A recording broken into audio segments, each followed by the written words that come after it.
entrada a nuestros invitados para abrir nuestra tertulia del día con Juan Irazo, catedrático de Economía Aplicada de la UNED, y Miguel Córdoba, profesor de Economía de la Hola, buenos Universidad días. de Osamar. Hola, ¿qué tal? Buenos días, encantado de estar con vosotros. Encantado. Hola, muy buenas. Perdonad porque pensaba que a lo mejor había alguna separación entre los saludos y no os he dado ni la bienvenida. Bienvenidas a ambos. Querría empezar este día, lo hemos comentado ya un poco a primera hora, pero bueno, ¿de dónde parte, ¿no?, la situación económica tras la publicación ayer del PIB de la eurozona? En mi propio Financial Times se hacía eco de la distinto ritmo de evolución de las economías y de la recuperación del viejo continente frente a Estados Unidos o China. Y no sé cuál es el escenario que contempláis, ya que la recuperación de nuestro bloque parece que se aplaza, ¿no?, a lo que es el segundo semestre de este año y, bueno, a un ritmo diferente. No sé si, Juan, ¿quiere empezar usted? Muchas gracias. La mejor política económica que en este momento se aplica, sin lugar a duda, es acelerar el número de vacunaciones. Para eso necesitamos vacunas, no solo que se negocien de una manera centralizada, sino también que las diferentes compañías, por ejemplo, de distribución farmacéutica, pueden adquirirlas directamente y venderlas, por ejemplo, a las farmacias, como ya ocurre en el caso de Francia. Luego, por otro lado, hay que acelerar enormemente el proceso de vacunación. Hay que tener en cuenta que en Europa, en el primer trimestre, solo se ha vacunado el 3,5% de la población objetiva. En Estados Unidos, el 9,5%, en el Reino Unido, el 14,4% y, desde luego, en Israel, el 53,6%. De tal manera que esta es la mejor política económica o la imprescindible para garantizar la recuperación de la actividad económica a través del impulso de la movilidad de las personas. Y yo creo que, dadas estas circunstancias, en Europa se va a retrasar la recuperación al segundo trimestre, cuando menos, y desde luego yo creo que al segundo semestre. De tal manera que eso perjudica enormemente a la economía española, dada la importancia que tiene el turismo en la misma. Es decir, podemos perder la campaña turística de verano y eso sería dramático. Sí, porque, bueno, un momento de inflexión. En un primer momento el gobierno incluso se va a poder salvar la Semana Santa y luego la nueva ministra de Sanidad decía difícil la Semana Santa. Miguel, ¿cuál es su visión? Vamos a ver, hay que ser realistas. De aquí al verano vamos a seguir con el COVID, va a seguir el problema, tenemos esas nuevas cepas, hay que ser realistas. El tema está perdido. Está perdida la Semana Santa y una parte del verano yo creo que también, pues lógicamente, si estamos en plena pandemia, contratar viajes con turoperadores, pues tampoco a lo mejor es lo que haga la gente más habitualmente, ¿no?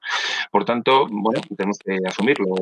Mirar el sector turístico, incluyendo también hostelería, bares, restaurantes, de todo esto, supone un 20 y tantos por ciento, un 22, 23% del PIB. Bueno, pues nuestro país tiene un modelo productivo que es el que es y vamos a tener que asumirlo. Europa, efectivamente, como comentaba Juan, pues va a tardar hasta después del verano, no va a tirar para adelante, pero a España le va a costar más todavía precisamente por su estructura de modelo productivo.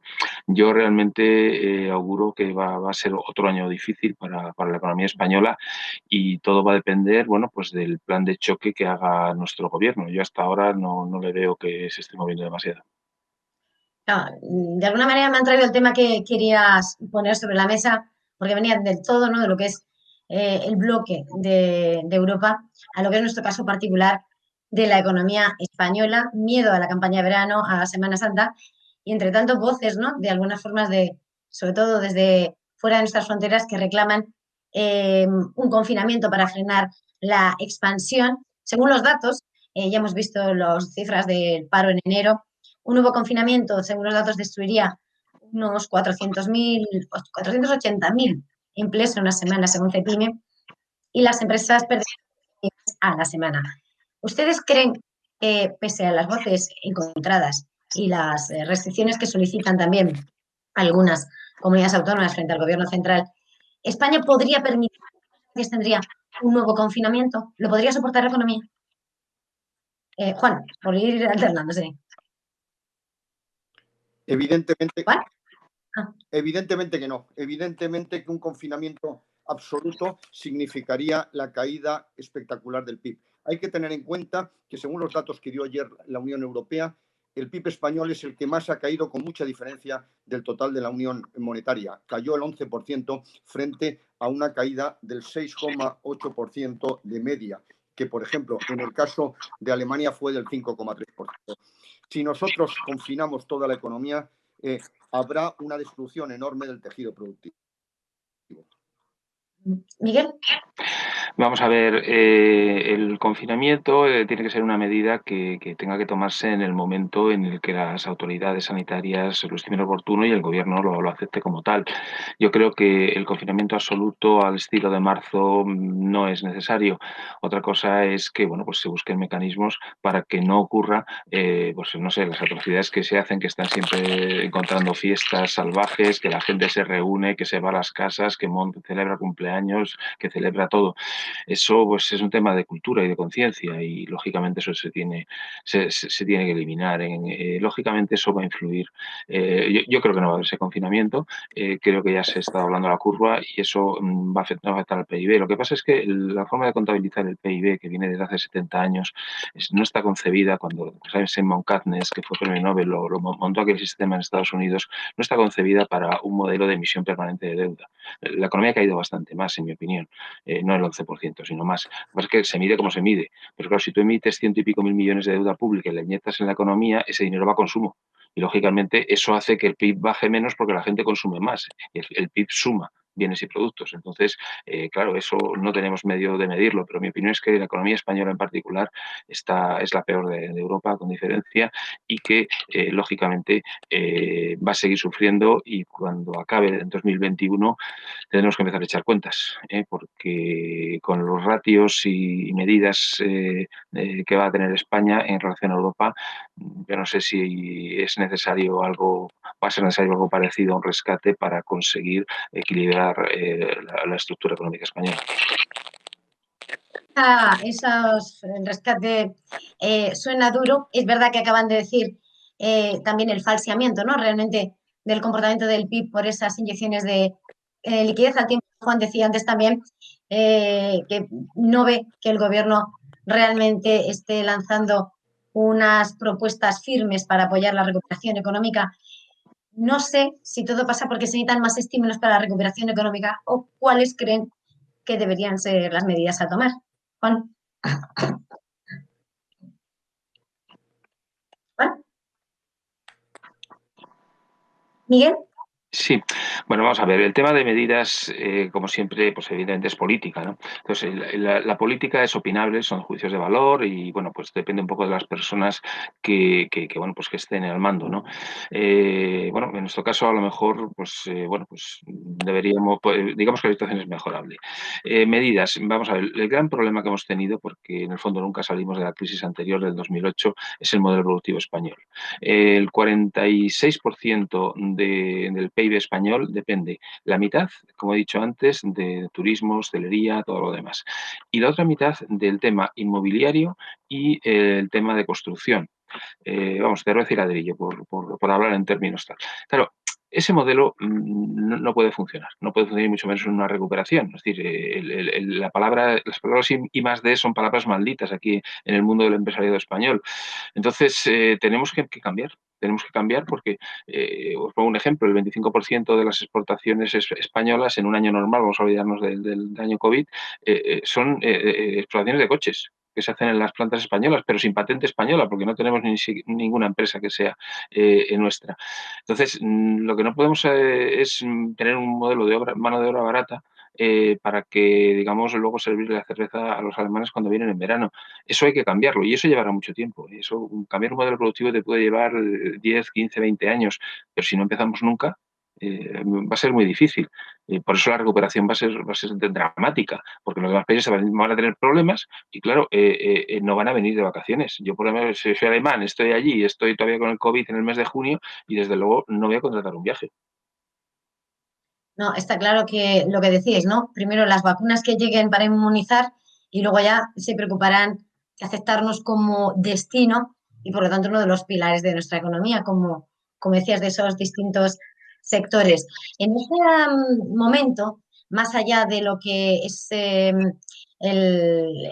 claro, en el contexto actual, los datos de desempleo, el parón las restricciones, la situación de las familias también es la que es. Los datos lo dicen, el crédito de las familias baja un 1% en 2020, mientras que las empresas suben un 5,6%. Esto hace que el endeudamiento de las familias baje hasta niveles de 2005, porque claro, la falta de una fecha concreta para recuperar la confianza del todo también frena un poco el ímpetu de las familias a la hora de decir voy a afrontar eh, este nuevo endeudamiento, voy a cargar más mis deudas, ¿no?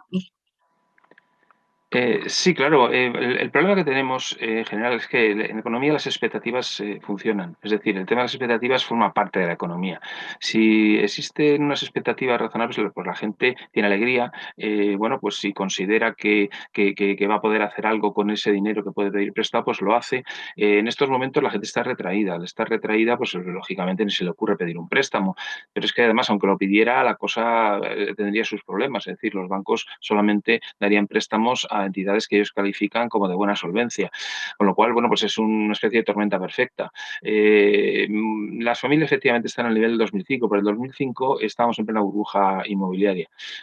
Pues podemos estar hablando de unos 700.000 millones en crédito.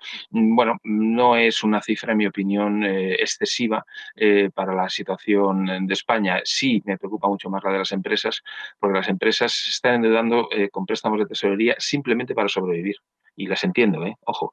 Entonces, claro, en la situación actual, que las empresas están hechas polvo, que están perdiendo dinero, que están tirándose a lo que sea para conseguir sobrevivir, veremos luego, cuando acabe el COVID, qué va a ocurrir. Porque, claro, al final los créditos hay que pagarlos. Bueno, pues yo, por ejemplo, si simplemente para darte un apunte de los presupuestos del gobierno, digamos, yo creo que no se los cree nadie, lógicamente todas las empresas que se pongan a perder dinero, que hayan perdido dinero en el año 2020 y van a perderlo en el 2021, se van a tirar varios años sin pagar impuestos de sociedades, ¿eh? Ahí va a haber bases imponibles negativas, todas las que queráis. Entonces, los ingresos del gobierno van a estar muy mermados en un momento en el que tenemos la peor situación en ratio de deuda pública sobre PIB que hemos tenido pues, desde la época de Franco. Entonces, la situación, en mi opinión, es preocupante. No es para menos, los datos lo dicen, y bueno, también las advertencias, ¿no? De alguna manera que nos tenemos que endeudar para salir de esta, pero luego hay que pagar la deuda, porque claro, todo eso se acumula. Y entonces, claro, te estabais diciendo, ¿no? Creo que eras tú antes, ¿no? ¿Realmente contemplas precisamente por esa perspectiva no tan lejana de España, cuando tenga que afrontar la devolución de las ayudas para salir de esta pandemia, que necesitemos un rescate o es demasiado pronto Yo, para hablar de eso? Mira, yo creo que la situación de España, o sea, el año 2020, olvidado. El año 2021, hasta septiembre por ahí, nadie se va a preocupar de las cuentas públicas y el Banco Central Europeo va a seguir comprando deuda pública como loco. El gran problema que tenemos es que el único que compra deuda pública española, porque los operadores y gestores de carteras no son tontos, es el Banco Central Europeo. Todo lo compra el Banco Central Europeo. En un momento determinado, Christine Lagarde tomará la decisión de, bueno, ya tenemos que suavizar los estímulos y tenemos que frenar un poco esta espiral de deuda. Y en ese momento, pues tendremos un gran problema, porque, vamos a ver, si nadie compra deuda pública, nosotros estamos viviendo deuda pública desde la época de Zapatero. No ha habido un solo año, hemos sido el peor país de Europa en diferencia en los últimos 13 años.